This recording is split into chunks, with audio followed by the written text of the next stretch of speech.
O silêncio da noite era enganador. A brisa soprava leve, como se a calmaria quisesse esconder o caos prestes a acontecer. Helena estava deitada ao lado de Rafael, o corpo entrelaçado ao dele, ainda aquecido pelo beijo e pelo calor da fogueira. Seus olhos estavam pesados, mas seu coração alerta. Algo não parecia certo. E então, no instante entre a vigília e o sono, ela ouviu o estalo seco de um galho partido vindo da mata. Ela se ergueu de súbito. Rafael, ele também sentiu. Puxou a arma do coldre e sinalizou com a cabeça para que ela ficasse abaixada.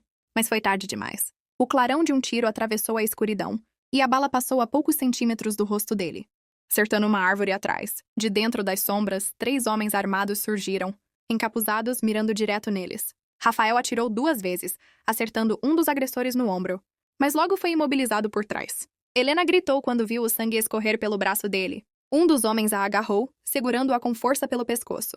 "Onde está o arquivo?" rosnou. Ela mal conseguia respirar. "Eu não sei." O homem levantou a mão para bater nela, mas algo aconteceu. Um tiro ecoou da mata. Preciso. Letal. O capuz do agressor explodiu em sangue. O corpo caiu aos pés dela. Confusa, Helena caiu de joelhos enquanto o restante dos homens fugia. Do meio do mato surgiu uma figura que ela jamais esperava ver. "Tito!" Rafael arfava, o rosto suado. "Você veio?" Tito era mais velho, ex-militar, com cicatrizes pelo corpo e olhos frios como gelo. "Você sempre se mete em confusão, Rafa." Ele ajudou a levantar Helena e olhou diretamente nos olhos dela. "Tem muita coisa que você precisa saber, menina. E rápido, eles não vão parar." Helena tremia sem saber se chorava de medo, alívio ou confusão. "Quem são essas pessoas? Por que estão atrás de mim?" Tito olhou para Rafael com severidade. "Você não contou tudo para ela?" Rafael abaixou a cabeça. Helena sentiu o estômago revirar. "O que mais está escondendo de mim, Rafael?" Tito não esperou. "Sua mãe não morreu num acidente. Ela foi assassinada. E alguém próximo ajudou." A respiração de Helena travou. "Como assim?" Tito respondeu com firmeza. "O arquivo que ela escondeu tem nomes de agentes infiltrados. Políticos, empresários. E alguém muito perto de vocês a traiu. E eu tenho quase certeza de quem." Rafael se levantou ferido, mas determinado. "A gente precisa chegar à fronteira agora." Mas Helena não conseguia se mover. As palavras martelavam sua cabeça. Alguém próxima. Alguém traiu sua mãe. Alguém facilitou a morte dela. E se fosse Rafael? O homem que desapareceu do nada, que sempre soube mais do que dizia. O medo se transformou em raiva. Ela se afastou dele. "Você mentiu de novo." Rafael tentou se aproximar. "Eu fiz isso para te proteger." Mas ela levantou a arma que ele mesmo lhe dera. "E se for você o traidor? E se tudo isso for parte do plano?" O silêncio caiu como uma sentença. Rafael ficou imóvel, os olhos cheios de dor. "Você quer mesmo atirar em mim, Helena?" Ela chorava. "Eu não sei mais no que acreditar." E o que aconteceu em seguida foi inesperado. Tito, com um movimento ágil, tirou a arma das mãos dela. "Se for atirar, que seja por convicção, não por medo." Helena olhou para os dois, dividida entre o amor, o medo e a dúvida. Aquele momento mudaria tudo. A confiança estava rachada. O amor em guerra. E o caminho até a verdade, e talvez até o perdão, seria mais perigoso do que qualquer um ali imaginava. A picape de Tito cortava o silêncio da madrugada como uma flecha na carne do mundo. O motor vibrava com urgência, mas no banco de trás, o que doía mesmo era o silêncio entre Helena e Rafael. Eles estavam lado a lado. Mas a distância emocional era maior do que qualquer quilômetro rodado. Helena olhava pela janela, tentando conter o turbilhão dentro do peito. As mãos suavam. A cabeça doía. A dúvida era uma faca girando no peito. Será que Rafael estava mesmo do lado dela? Ou fazia parte do quebra-cabeça sujo que destruiu sua família? "Estamos a 30 minutos da fronteira." Tito avisou, sem tirar os olhos da estrada. "Depois disso, desaparecemos." Rafael, com a camisa encharcada de sangue seco no braço, não dizia nada. Só observava Helena. Ela finalmente falou sem virar o rosto. "Se for mentira, se tudo isso for só mais um jogo, eu prefiro morrer agora do que passar mais um dia com você." A frase foi um golpe seco, direto no peito dele. Mas ao invés de se defender, Rafael apenas sussurrou. "Então atira, Helena. Porque mesmo se eu sobreviver, não quero viver num mundo onde você não me perdoa." Ela se virou furiosa. "Você me deixou sozinha. Você sumiu e destruiu tudo o que eu acreditava. Eu planejei uma vida com você." As palavras saíam como tiros. "Você podia ter confiado em mim, Rafael." Ele respirou fundo e então disse. "Eu te deixei no altar porque, naquela manhã, recebi um vídeo da sua mãe, gravado antes de morrer. Ela dizia que se eu te amasse, eu precisava sumir, porque estavam de olho em mim. Porque usar você seria o primeiro passo para me destruir." Helena congelou. Como assim? Rafael tirou do bolso um pendrive. O mesmo que carregava desde que reapareceu. Isso é o que sobrou do arquivo. O resto está com o padre que ia nos casar. Ele sabia. Era nosso contato. Sua mãe confiava nele. Tito confirmou com a cabeça. É verdade. O padre Miguel era agente infiltrado. E está esperando vocês na Vila Aurora. O arquivo completo está com ele. Helena levou as mãos ao rosto. Era demais para digerir. E pior, ela começava a acreditar. Não porque queria, mas porque tudo se encaixava. E se eu te perdoar, Rafael? Você vai desaparecer de novo? Ele segurou a mão dela. Pela primeira vez em dias, ela não recuou. Dessa vez, ou eu fico com você, ou morro tentando. O carro parou bruscamente. Tito sacou a arma. Temos companhia. À frente, no meio da estrada de terra, um caminhão atravessado bloqueava a passagem. Homens armados saíam dos arbustos. Helena engoliu o medo e olhou para Rafael. É agora que a gente descobre se esse amor sobrevive mesmo à guerra. Ele sorriu. Só se você não errar os tiros. Ela respondeu. Você me ensinou. E lado a lado eles saltaram do carro, prontos para lutar, não apenas por suas vidas, mas por uma chance de reconstruir o que o mundo tentou destruir. A batalha que viria não seria só com balas. Seria com verdades, com perdões difíceis, com decisões que marcariam suas almas para sempre. O som dos primeiros tiros rasgou a madrugada como trovões enraivecidos. Rafael puxou Helena para trás do carro enquanto Tito disparava com precisão militar, derrubando 2 inimigos nas primeiras rajadas. Os gritos ecoavam pelo campo enquanto os captores avançavam pela estrada, armados com metralhadoras e coletes táticos. Helena tremia, mas mirava com firmeza.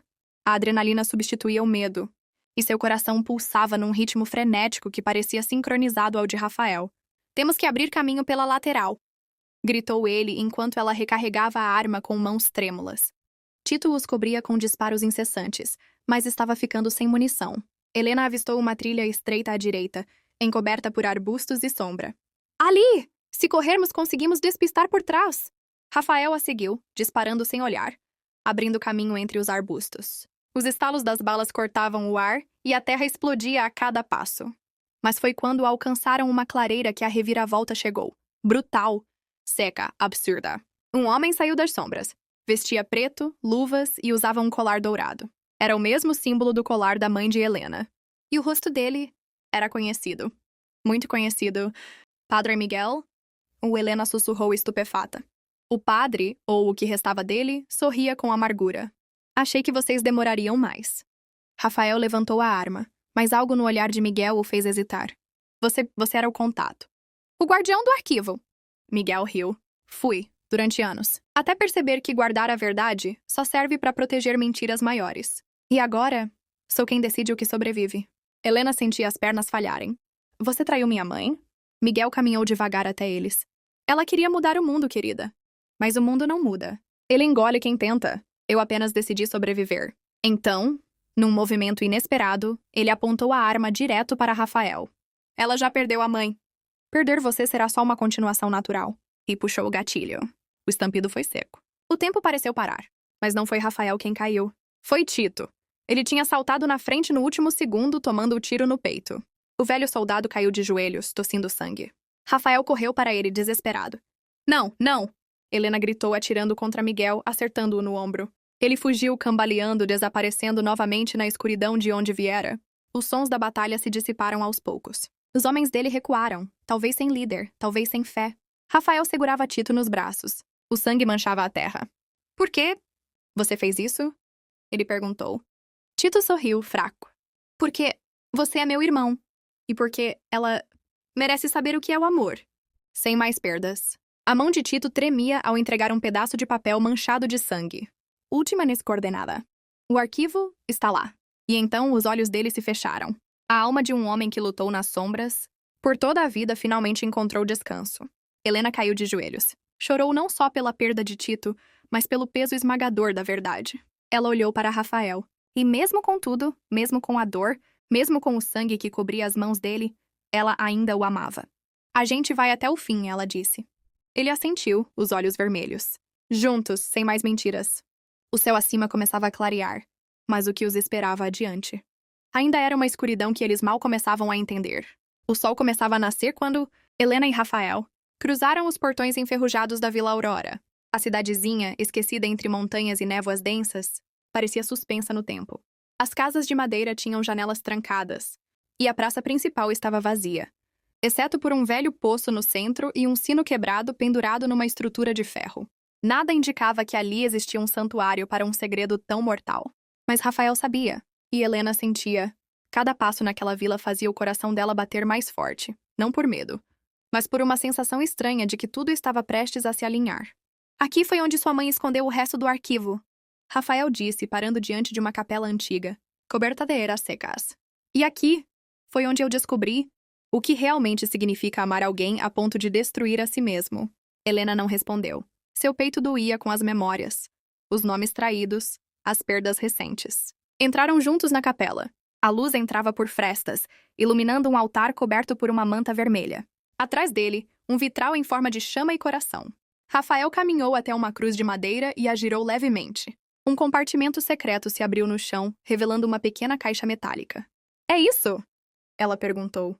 Rafael assentiu. O arquivo completo. Todos os nomes, os contratos, as transações, tudo. Mas antes que pudesse abrir, o som de passos ecoou atrás deles.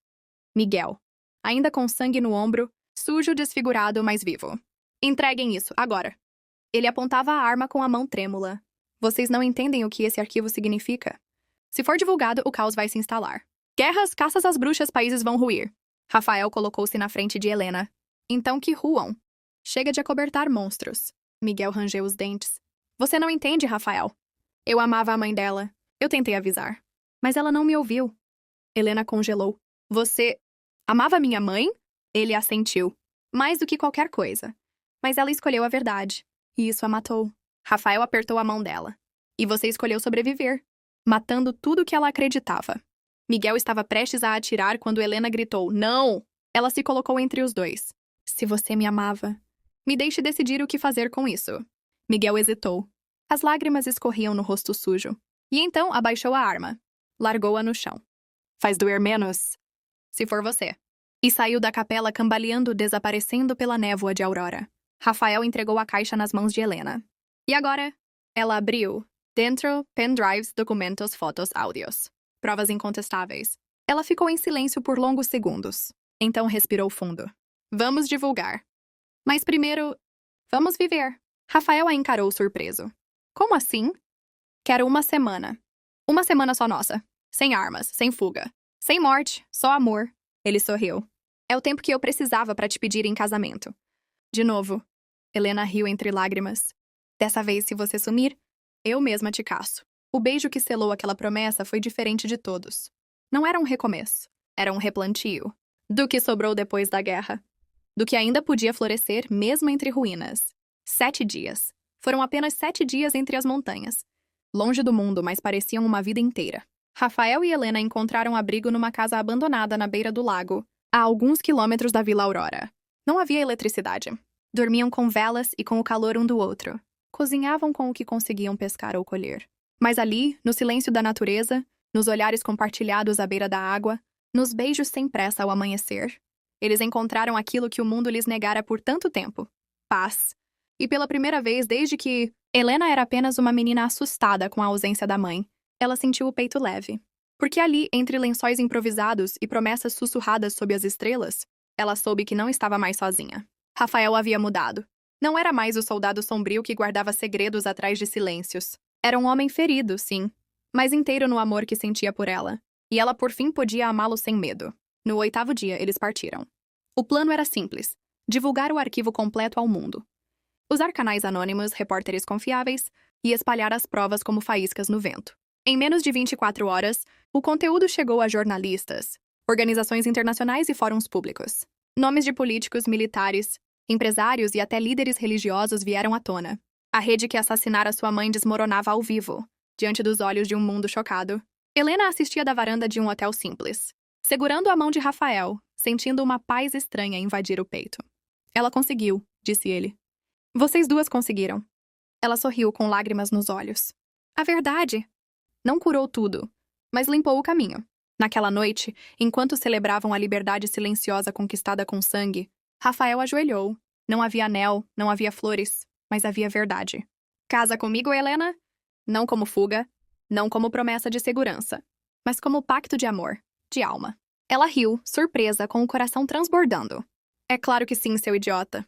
O beijo foi a cerimônia. O luar foi testemunha.